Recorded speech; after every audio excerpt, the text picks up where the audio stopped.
Chapitre 246. Un apologue pour les habitants de Nazareth qui restent incrédules. Le 7 août 1945. De nouveau la synagogue de Nazareth, mais cette fois le jour du sabbat. Jésus a lu l'apologue contre Abimélec et achève par ces mots. Qu'un feu sorte de lui et qu'il dévore les cèdres du Liban. Puis il rend le rouleau au chef de la synagogue. Tu ne lis pas la suite ? Ce serait utile pour faire bien comprendre l'apologue, lui dit ce dernier. Ce n'est pas nécessaire. L'époque d'Abimélec est très lointaine. J'applique au moment présent cet ancien apologue. Écoutez, Jean de Nazareth. Vous connaissez déjà par les enseignements du chef de votre synagogue les applications de l'apologue contre Abimélec.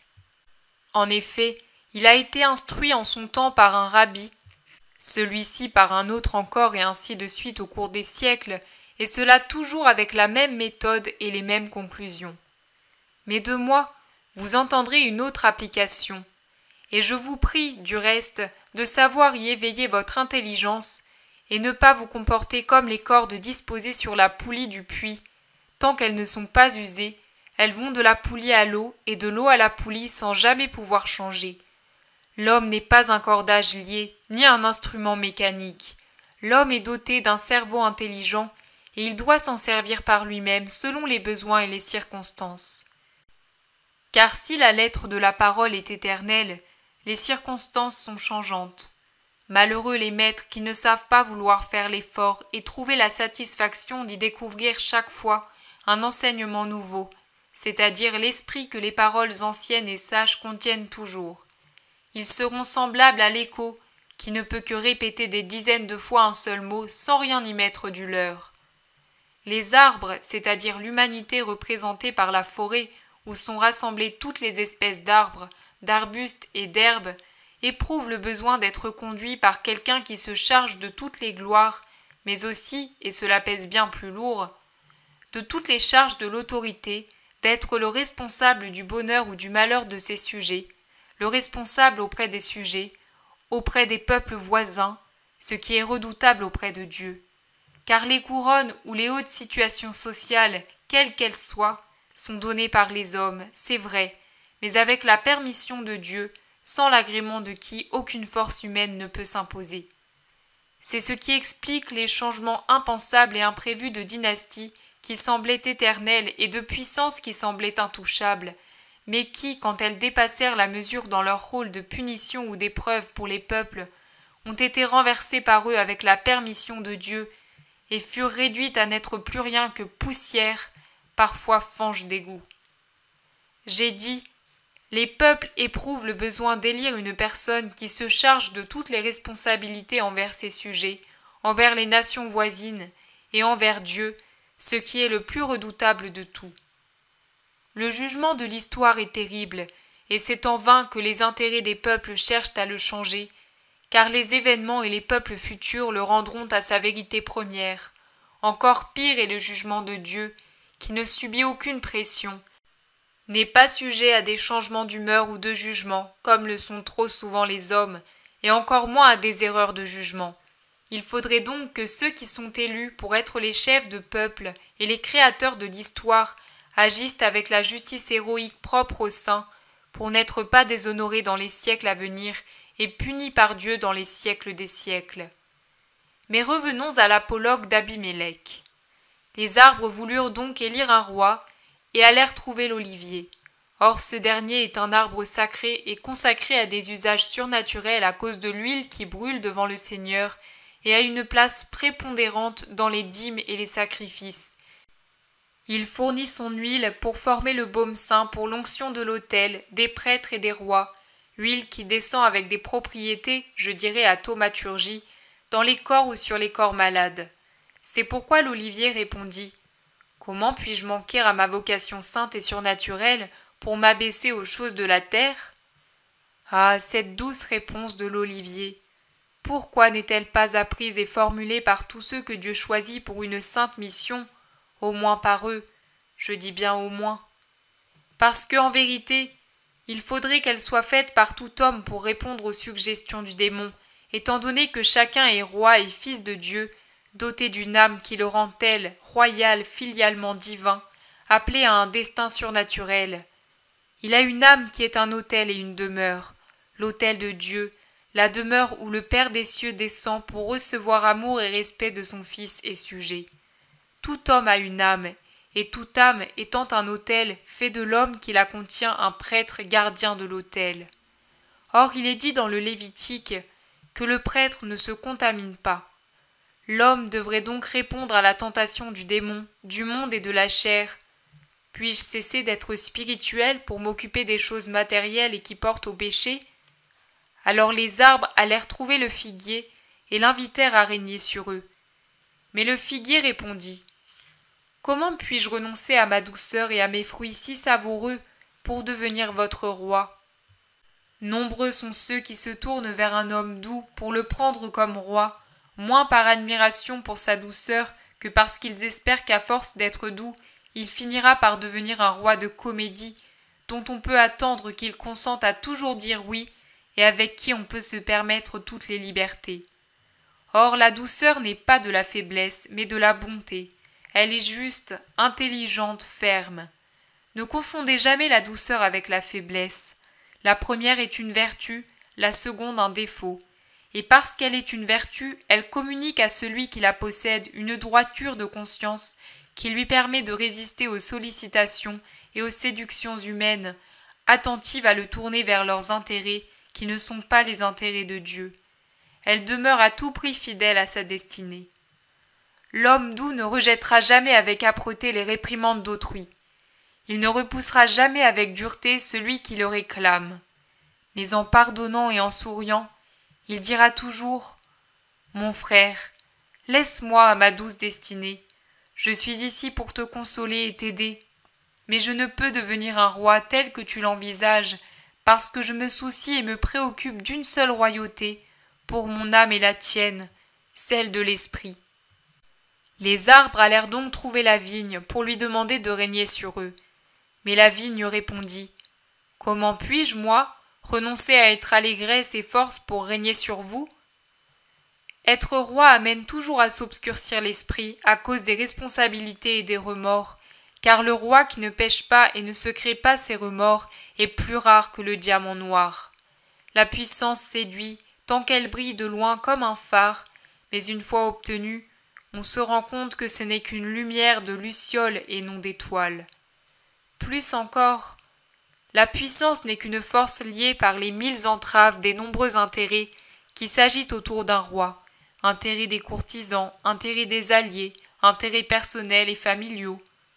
Au moment d'être consacré par l'huile, combien de rois se jurent : « Moi, je serai impartial », mais ensuite ne savent pas l'être. Tel un arbre puissant qui ne se révolte pas à la première étreinte du lierre tendre et fin en disant : « Il est si faible qu'il ne saurait me nuire ». Parfois même il se plaît à en être paré et à être son protecteur qui en soutient la croissance. Le roi cède souvent, si ce n'est même toujours, à la première étreinte d'un intérêt courtisan, allié, personnel ou de parenté qui s'adresse à lui, et il se plaît à en être un munificient protecteur. C'est si peu de choses, se dit-il quand sa conscience l'interpelle. Prends garde. Il s'imagine que cela ne peut nuire ni à sa puissance, ni à son renom. L'arbre lui aussi le croit, mais un jour vient où, branche après branche, croissant en forme et en longueur, croissant en voracité à sucer la sève du sol et à s'élever à la conquête de la lumière et du soleil, le lierre étreint complètement l'arbre puissant, le recouvre, l'étouffe, le tue. Et il était si faible, et l'arbre était si fort. Il en va de même pour les rois. Un premier compromis avec sa mission, un premier haussement d'épaule à la voix de sa conscience, parce que les flatteries sont douces, parce que l'air de protecteur que l'on veut se donner est agréable. Il vient un moment où ce n'est plus le roi qui règne, mais les intérêts des autres. Il l'emprisonne, le bâillonne jusqu'à l'étouffer, et il le supprime. Si devenu plus fort que lui, il voit qu'il n'est pas pressé de mourir. L'homme ordinaire aussi, qui est toujours roi spirituellement, se perd s'il accepte une royauté inférieure par orgueil ou par avidité. Et il perd sa sérénité spirituelle qui lui vient de son union à Dieu, car le démon, Le monde et la chair peuvent donner un pouvoir et une jouissance illusoire, mais aux dépens de l'allégresse spirituelle qui lui vient de l'union à Dieu. Allégresse et force des pauvres en esprit, vous méritez bien que l'homme sache répondre. Comment puis-je accepter de devenir roi dans mon être inférieur, si en venant à faire alliance avec vous, je perds la force et la joie intérieure, le ciel et sa véritable royauté? Et ces bienheureux pauvres en esprit qui ne visent qu'à posséder le royaume des cieux et méprisent toute richesse qui ne soit pas ce royaume, peuvent aussi répondre. Comment pourrions-nous manquer à notre mission qui consiste à faire mûrir des sucs fortifiants et porteurs de joie pour cette humanité, notre sœur, qui vit dans le désert aride de l'animalité et qui a besoin d'être désaltérée pour ne pas mourir, pour être nourrie de sucs vitaux comme un enfant privé de nourrice? Nous sommes les nourrices de l'humanité qui a perdu le sein de Dieu et erre, stérile et malade, et qui en viendrait à mourir de désespoir ou plongerait dans un sombre scepticisme si elle ne nous trouvait pas, nous qui par le joyeux labeur des êtres libres de toute attache terrestre, leur donnons la certitude qu'il existe une vie, une joie, une liberté, une paix. Nous ne pouvons renoncer à cette charité pour un intérêt mesquin. Les arbres s'en allèrent alors trouver la ronce. Elle ne les repoussa pas, mais leur imposa un pacte sévère. Si vous voulez que je règne sur vous, venez au-dessous de moi. Mais si vous ne voulez pas le faire après m'avoir élu, je ferai de toute épine un tourment ardent, et je vous brûlerai tous, même les cèdres du Liban. Voilà une royauté que le monde regarde pourtant comme la vraie. L'humanité corrompue prend la tyrannie et la férocité pour la vraie royauté, alors que l'on considère la douceur et la bonté comme de la sottise et de la bassesse. L'homme ne se soumet pas au bien, mais il se soumet au mal. Il est réduit par lui, en conséquence de quoi il en est brûlé. Voilà quel est l'apologue d'Abimélec. Mais moi, je vous en propose un autre, non pas lointain et pour des faits éloignés, mais proche, présent. Les animaux décidèrent d'élire un roi. Comme ils étaient astucieux, ils pensèrent choisir un animal dont il n'est pas à redouter la force ou la férocité. Ils écartèrent donc le lion et tous les félins. Ils déclarèrent ne pas vouloir des aigles à cause de leur bec, ni d'aucun oiseau de proie. Ils se méfièrent du cheval qui, grâce à sa rapidité, pouvait les rattraper et voir ce qu'il faisait. Ils se défièrent encore plus de l'âne dont ils connaissaient la patience, mais aussi les subites furies et les puissantes ruades. Ils étaient horrifiés à l'idée d'avoir pour roi un singe parce qu'il est trop intelligent et vindicatif. Arguant que le serpent s'était prêté à Satan pour séduire l'homme, ils déclarèrent ne pas le vouloir pour roi malgré ses couleurs gracieuses et l'élégance de ses mouvements. En réalité, ils n'en voulaient pas parce qu'ils connaissaient sa marche silencieuse, la grande puissance de ses muscles, l'efficacité redoutable de son venin. Se donner pour roi un taureau ou un autre animal armé de cornes pointues? Fi donc! Le diable aussi en a, dirent-ils. Mais ils pensaient, si un jour nous nous révoltons, il va nous exterminer avec ses cornes.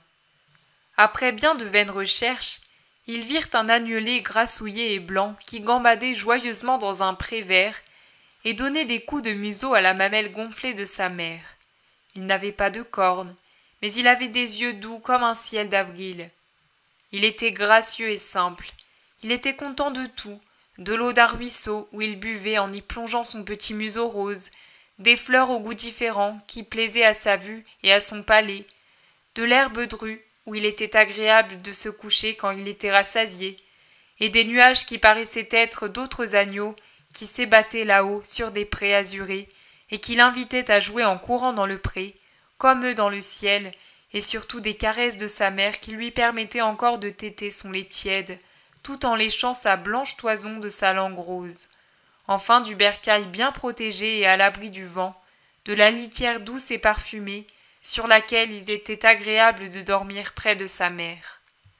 Il est facile à contenter, il n'a ni armes ni venin, il est naïf, prenons-le pour roi. Et c'est ce qu'ils firent. Ils s'en félicitaient parce qu'il était beau et bon, admiré des peuples voisins, aimé de ses sujets à cause de sa patiente douceur.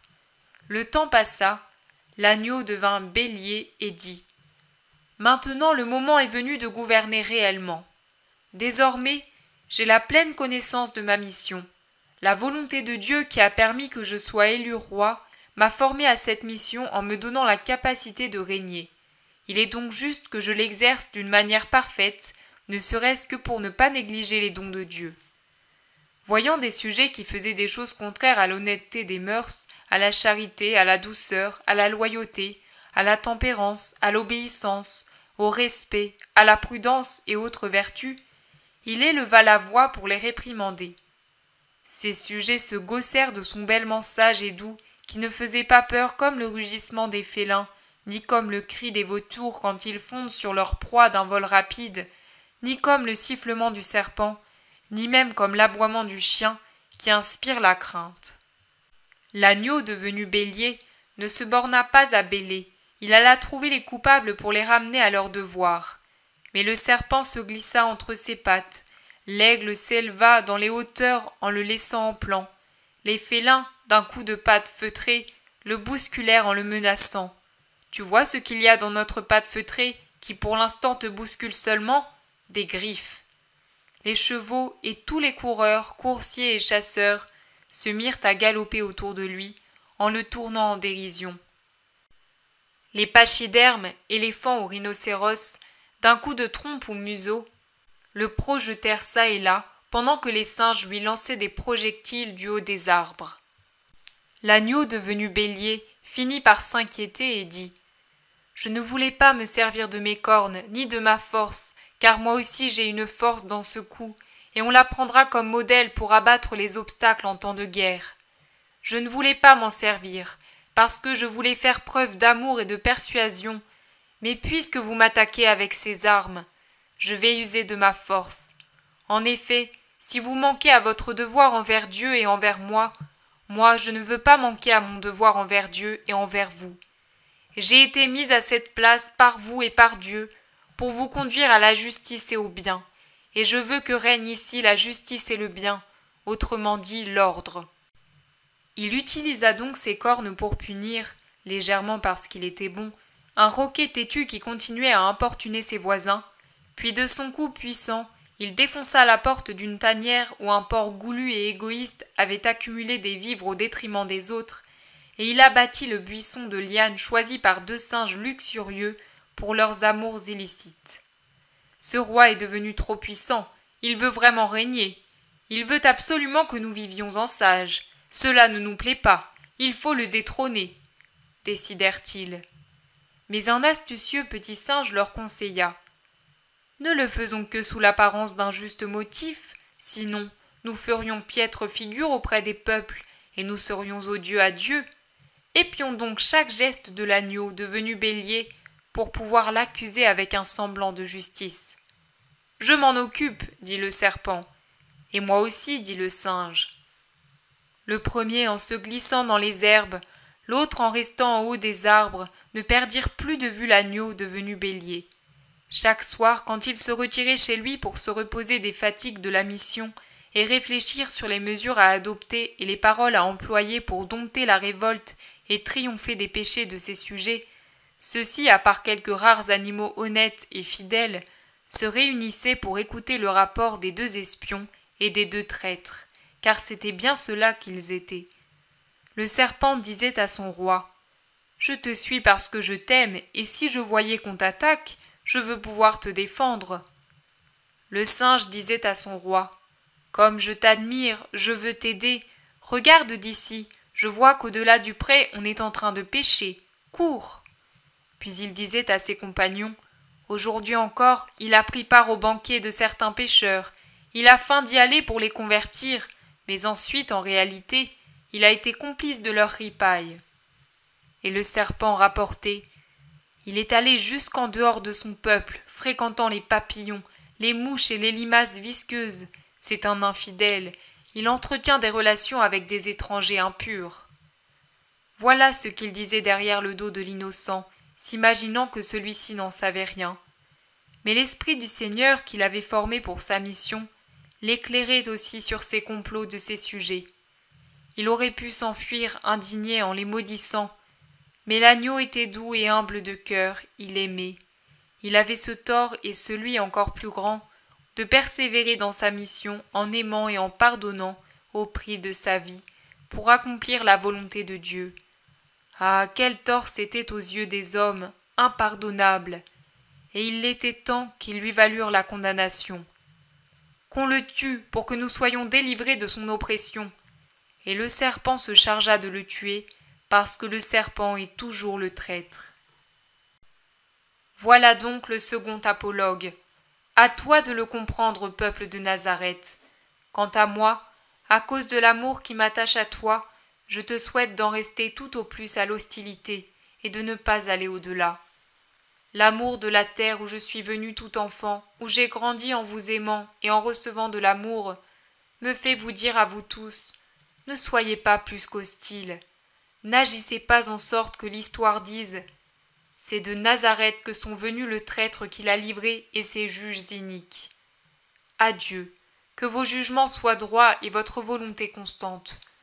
Le premier conseil vaut pour vous tous, mes concitoyens, le second vaut pour ceux d'entre vous que troublent des pensées qui ne sont pas honnêtes. Je pars. Que la paix soit avec vous.